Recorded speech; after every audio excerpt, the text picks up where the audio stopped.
Hi எல்லாருக்கும், வாங்க jeera rice with mushroom சுக்கா எப்படி பண்ணுறதுன்னு பார்க்கலாம். அதுக்கு ஒரு குக்கரில் நெய் ஆட் பண்ணிக்கோங்க. 2 பட்டை, ஏலக்காய், கிராம்பு, ஸ்டார் ஆனஸ், 1 ஸ்பூன் ஜீரகம், 7-8 மிளகு, 2 காஞ்ச மிளகாய், 2 பச்சை மிளகாய், நல்லா கொஞ்சம் ட்ரை ரோஸ்ட் பண்ணிவிட்டு ஒரு பே லீஃப் ஆட் பண்ணிக்கோங்க. பிரியாணி இலை, கொத்தமல்லி,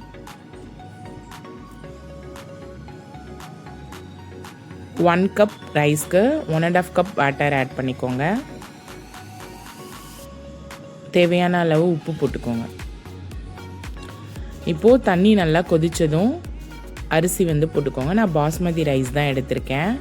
1 கப்புக்கு 1.5 கப் வைங்க. எப்படின்னா குக்கர்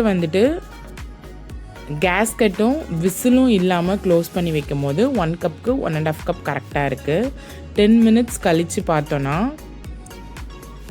நம்ம கேஸ்கட் இல்லாமல் க்ளோஸ் பண்ணிவிட்டு 10 மினிட்ஸ் கழித்து பார்த்தோன்னா பர்ஃபெக்டாக வெந்திருக்கு. அந்த மாதிரி ட்ரை பண்ணுங்கள். அது எடுத்ததுக்கப்புறம் லைட்டாக லெமன் ஜூஸ் மட்டும் விட்டு அப்படி அந்த ரைஸ் கலரிடணும். இப்போது நமக்கு 10 மினிட்ஸ் க்ளோஸ் பண்ணிட்டோம். 10 மினிட்ஸ் கழித்து ஓப்பன் பண்ணி பார்த்தா ரைஸ் இப்படி தான் இருக்கும். அதில் லைட்டாக பட்டர் போட்டுக்கோங்க, இல்லை நெய் போட்டுக்கோங்க.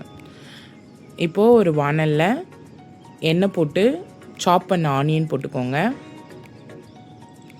நல்லா அது இந்த மாதிரி ப்ரௌனிஷாக வதக்கிக்கோங்க. அது கூட அப்புறம் இஞ்சி பூண்டு பேஸ்ட் 1 ஸ்பூன் போட்டுக்கோங்க.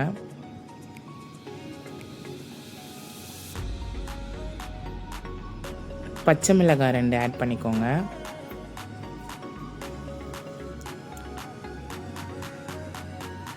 கருவேப்பிலை,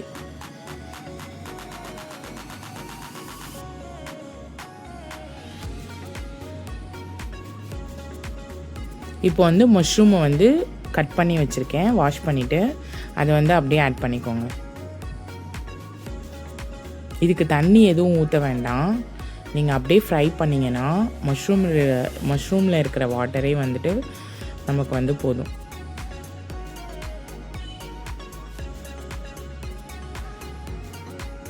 இது கூட உப்பு,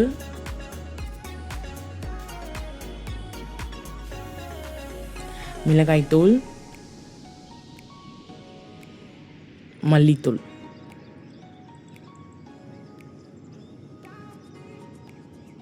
கரம் மசாலா நல்லா வதக்கி விட்டுட்டிங்கன்னா ஒரு 10 மினிட்ஸ் கழித்து தயிர் கொஞ்சமாக ஆட் பண்ணிக்கோங்க. அவ்வளோதான், நம்மளோட மஷ்ரூம் சுக்கா ரெடி. இப்போ ஸ்டாப் பண்ணும்போது கொஞ்சம் கொத்தமல்லியும் பட்டரும் போட்டு ஸ்டாப் பண்ணிங்கன்னா சூப்பராக இருக்கும். அவ்வளோதான், நம்மளோட jeera rice with mushroom sukka